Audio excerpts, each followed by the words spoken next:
하나님 아버지 감사합니다. 우리 한 사람 한 사람 늘 눈동자처럼 지켜주시고 우리를 하나님의 품에 안고 오늘도 동행하시니 참으로 감사합니다. 죄인일 수밖에 없었던 우리 한 사람 한 사람을 그리스도의 죽음의 십자가로 말미암아 용서하여 주시고 하나님 우리를 주의 백성으로 삼아 주셨음을 잊지 않고 기억하며 살아갈 수 있도록 도와주시옵소서. 우리가 하나님의 원수 되었을 때에 우리를 넉넉하게 품어주셨던 하나님처럼 오늘 하루 우리도 넉넉한 마음으로 다른 이들을 품으며 살아갈 수 있도록 도와주시옵소서. 복수가 아니라 하나님의 용서함으로 함께 연합하여 하나님의 뜻을 이루어가는 우리 한 사람 한 사람으로 오늘도 인도하여 주시옵소서. 감사합니다. 예수님의 이름으로 기도드립니다. 아멘. 사무엘하 19장 9절에서부터 15절 말씀으로 주의 말씀을 증거합니다. 우리 다 함께 보시겠습니다. 능력받는 새벽기도, 응답받는 새벽기도, 성령과 함께하는 새벽기도. 할렐루야. 아멘. 역사를 보면 무력에 의한 쿠데타이건 민중에 의한 봉기이건 그것이 성공적으로 마치고 나면 혹은 그것이 실패했을 때에라도 동일하게 그를 따르는 한 가지 동일한 현상이 있습니다.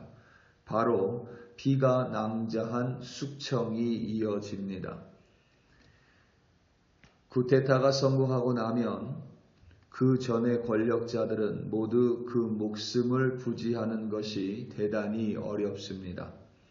새로 권력을 잡은 쿠데타 세력은 반드시 남은 권력자들과 그들의 부하, 신하, 그리고 그들의 심지어 가족까지도 모두 멸하려고 합니다. 후에 있을 화를 미리 제거하는 과정입니다. 반대로 쿠데타가 실패로 끝나게 돼도 동일한 피해 숙청이 벌어집니다. 쿠데타에 가담한 모든 이들을 색출하고 그들과 연관된 모든 이들을 잡아서 멸합니다. 흔히 우리나라에서는 삼족을 멸한다라는 이야기가 있습니다. 이 또한 후에 있을 화를 미리 제거하는 과정입니다. 이 두 과정은 모두 피할 수 없는 일들입니다. 어느 역사 속에서나 비슷합니다. 전략적으로 혹은 정치적으로도 인간적인 생각으로도 그것은 맞는 일입니다. 하지만 다윗은 그렇게 하지 않았습니다. 다윗은 압살롬이 쿠데타를 일으키고 그것이 실패로 끝났지만 그 이후에 어떤 누구를 대상으로도 복수의 전략 혹은 후에 있을 화를 제거하는 그 어떠한 피해 숙청도 단행하지 않습니다. 그것은 비단 지금 다윗이 여전히 도망자 신세이기 때문에 능력이 없어서가 아닙니다. 지금뿐만 아니라 다윗이 사울 왕 이후에 이스라엘의 왕이 되고 난 후에도 동일한 모습을 견지했습니다. 사울 왕과 그의 아들들이 물론 블레셋과의 전쟁에서 목숨을 잃기는 했지만 후에 화를 자초할 수 있는 사울 왕의 친족들을 그대로 살려뒀습니다. 심지어 사울 왕의 손자이며 요나단의 아들인 무비보셋에게는 왕자의 신분을 회복시켜 줬습니다. 베냐민 지파를 향하여 그 어떠한 무고한 생명도 해치지 않았습니다. 더 나아가 오늘 본문에서는 다윗이 그와 동일한 모습을 보여주고 있습니다. 압살롬의 죽음으로 압살롬이 이끄는 군사 2만 명의 죽음으로 말미암아 압살롬의 반역은 막을 내리게 됩니다. 압살롬의 쿠데타가 내부의 분열로 무너진 것이 절대 아닙니다. 아히도벨이 자신의 계획을 압살롬이 취하지 않았다고 해서 다른 왕자들이나 혹은 다른 세력들과 규합하여 다시 압살롬에 대항하는 반역을 모의하지 않았습니다. 아히도벨은 그냥 압살롬을 떠났고 스스로 목숨을 끊었습니다. 그가 비상한 머리로 다시 한번 압살롬 반역의 내부에서 또 다른 구테타를 모의하지 않았습니다.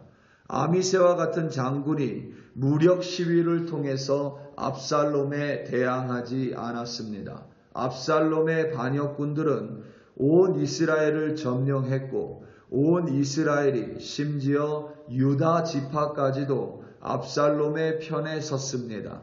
그런데 압살롬과 그의 군사들은 다윗 왕과 다윗 왕의 용사들에게 무참히 전쟁에서 패했습니다. 압살롬과 2만 명의 군사는 목숨을 잃고 나머지 군사들은 모두 도망쳤습니다. 다윗과 그의 용사들은 무력으로 반란군을 이기고 진압한 셈입니다. 그렇다면 힘과 능력이 있는 다윗이 이제 구테타에 동참했었던 이들을 찾아 나서는 것은 어찌 보면 당연한 수순입니다. 그들을 모두 숙청하는 일이 후에 있을 화의 싹을 미리 제거하는 일입니다. 반드시 필요한 순서입니다. 그렇지 않고서는 또 다른 반역이 모의될 수 있기에 본보기를 위해서라도 정치적 의로라도 반드시 필요한 작업입니다. 하지만 다윗은 그렇게 하지 않습니다. 그 전에 사울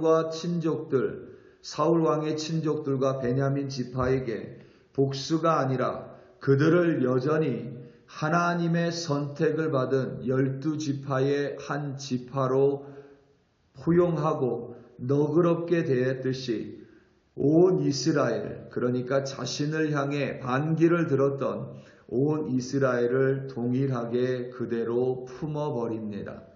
이것이 바로 다윗의 위대함 중에 하나입니다. 다윗은 자신의 사사로운 유익을 위해서 혹은 자신의 분노 때문에 또는 정치적인 본보기를 삼기 위해서 그 어떠한 복수를 단행하지 않습니다. 후에 있을 화의 싹을 잘라버린다는 행동으로 무고한 생명을 죽이지 않습니다. 대신 다윗은 그들을 모두 포용합니다. 그들에게 너그러운 마음으로 끌어안습니다. 가장 중요한 것은 온 이스라엘이 다시 연합하고 하나님의 백성이 다시 하나가 될 수 있는 창조적인 방법으로, 그것이 설사 자신의 자존심을 상하게 하는 모습일지라도 다윗은 기꺼이 이스라엘이 다시 하나가 되는 그 방향으로 당당히 나아갑니다. 만약에 다윗의 마음에 복수심이 있었다거나 혹은 한 사람 혹은 반역한 세력에 대해서 한이 있었다거나 또는 이 왕위가 자신의 것이기 때문에 반드시 이 왕위를 자신의 힘으로 지켜야 한다라는 강박이 있었다면 다윗에게 절대 불가능한 일입니다. 압살롬과의 전투에서 이긴 다윗은 그 여세를 몰아 그대로 예루살렘으로 혹은 다른 이스라엘 땅으로 넘어가지 않습니다. 이스라엘 지파들이 자신을 왕으로 불러줄 때까지 그들을 기다리며 마음에 품습니다. 이스라엘 온 지파뿐만 아니라 압살롬 반역군의 군대 대장이었던 아마사까지도 다윗은 그대로 품고 또 품습니다. 아마사는 이를테면 반역군의 대장 중에 대장이라고도 할 수 있습니다. 그럼에도 불구하고 그를 숙청하지 않습니다. 얼마든지 요압을 통해서 혹은 아미새를 통해서 죽일 수 있는 능력이 있습니다. 복수심이 있습니다. 자신을 향해 고륙임에도 불구하고, 자신의 사촌임에도 불구하고 자신을 향해 칼을 겨누었던 그 아마사를 향해서 다윗이 죽였다 한들 그 누구도 다윗을 욕할 수 없습니다. 하지만 다윗은 그를 죽이지 않습니다. 그가 특별히 너무 용맹하기 때문에 자신에게 그와 같은 용사가 필요하기 때문도 아닙니다. 다윗은 아마사를 그의 마음에 그대로 품습니다. 그리고 사독과 아비아다를 통하여 아마사를 자신의 군대 대장으로, 지휘관으로 삼겠다고 말을 전합니다. 오늘 말씀 13절입니다. 너희는 또 아마사에게 이르기를 너는 내 고륙이 아니냐? 내가 요압을 이어서 항상 내 앞에서 지휘관이 되지 아니하면 하나님이 내게 벌 위에 벌을 내리시기를 바라노라 하셨다 하라 하여. 아멘. 여기에서 다윗이 하나님이 내게 벌 위에 벌을 내리시기를 바라노라 라는 말은 다윗이 하나님으로 말미암아 이 아마사를 마음에 품었을 뿐만 아니라 그의 행동을 용서했다라는 것을 의미합니다. 뿐만 아니라 다윗은 사독과 아비아다를 통하여 유다 족속, 그러니까 자신이 속했던 유다 지파 또한 마음에 품고 용서를 합니다. 오늘 말씀 14절입니다. 모든 유다 사람들의 마음을 하나같이 기울게 하매 그들이 왕께 전가를 보내어 이르되 당신께서는 모든 부하들과 더불어 돌아오소서 한지라. 아멘. 유다 지파는 다윗이 유다 지파 출신임에도 불구하고 압살롬이 반역을 일으킬 때에 가장 선봉에 섰었던 지파입니다. 왜냐하면 압살롬이 자신이 왕이 됐다라고 선포한 지역이 헤브론입니다. 바로 이 헤브론이 유다 지파의 땅입니다. 그러니까 지금 다윗은 온 이스라엘을 용서했을 뿐만 아니라 압살롬 군의 가장 선봉장이었던 아마사도 용서를 하고 압살롬을 가장 먼저 왕으로 세웠던 자신을 배반했었던 유다 지파 또한 그의 마음에 품은 것입니다. 이것이 바로 다윗을 오늘까지 우리의 믿음의 선배로 보여주고 있는 넉넉한 그리고 넓은 바로 하나님의 사람의 모습입니다. 우리 사랑하는 성도 여러분, 복수는 때로는 속이 시원한 것 같습니다. 남이 나를 한 대 때리면 우리는 두 대를 때려야 속이 풀리는 연약한 존재들입니다. 눈은 눈으로, 이는 이로 갚으라는 구약의 율법은 우리의 이러한 연약한 마음을 보여주는 것입니다. 그 누구도 내 눈 하나를 뽑은 사람을 눈 하나로 만족하지 않습니다. 내 뺨 한 대를 때리면 우리는 절대 한 대로 만족하지 못하는 사람들입니다. 하나님께서는 우리가 우리의 뺨을 한 대 때린 사람을 한 대만 때리라는 것이 아니라 내 오른뺨을 때리는 사람에게 왼뺨을 대고 내 겉옷을 달라는 이들에게 속옷까지 내어주라고 말씀하셨습니다. 우리는 복수나 혹은 그 사람을 향해 한을 품는 사람들이 아니라 하나님 안에서 다윗처럼 너그럽게 그를 용서하고 품어주는 사람들입니다. 나에게 비록 조금 상처가 되는 말을 했더라도 나의 마음을 조금 어렵게 했더라도 하나님께서 예수님을 통하여 나를 용서하시고 품어주셨던 것처럼 여러분들도 오늘 하루 그들을 너그럽게 품어주시기 바랍니다. 여러분들이 그들을 품어줄 때에 다시 하나가 된 이스라엘 백성처럼 여러분을 통하여 온전한 연합함, 하나님의 뜻이 이루어질 것을 믿습니다. 오늘도 크고 넉넉한 마음으로 말미암아 승리하시는 여러분들 되시기를 예수님의 이름으로 축원합니다. 다 함께 기도하시겠습니다. 이 시간 특별히 우리 선교사님들 위하여 합심하여 기도하겠습니다.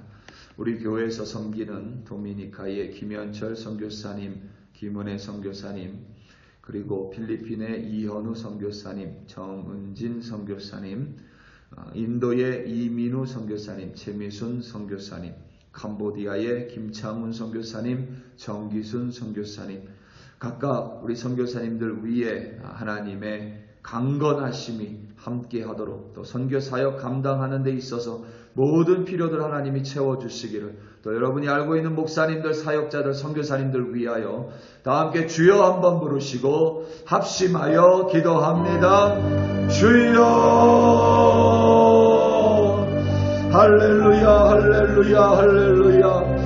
하나님 아버지 감사합니다. 오늘 아버지 하나님 우리 선교사님들 위하여 합심하여 기도합니다. 우리 선교사님들 아버지 하나님 건강을 붙들어 주시옵소서. 하나님 육체적인 건강뿐만 아니라 하나님 그 심령의 강건함으로 역사하사 오늘도 하나님의 뜻을 그들을 통하여 펼쳐주시고, 오늘도 그들을 통하여 예수 그리스도의 복음이 그 땅 가운데, 예수 그리스도의 향기가 그들 가운데 가득 채워질 수 있도록 우리 선교사님들 아버지 하나님 붙들어 주시옵소서. 또한 아버지 하나님 오늘도 여전히 이름도 없이 빛도 없이 세상 땅 끝에서 예수 그리스도의 십자가의 복음을 전하는 무수와 많은 선교사님들이 있습니다. 하나님 그들의 안전을 지켜주시고 하나님 그들과 함께 하시며 그들의 모든 필요 하나님 놀라운 방법으로 하나님께서 질이 채워 주시옵소서.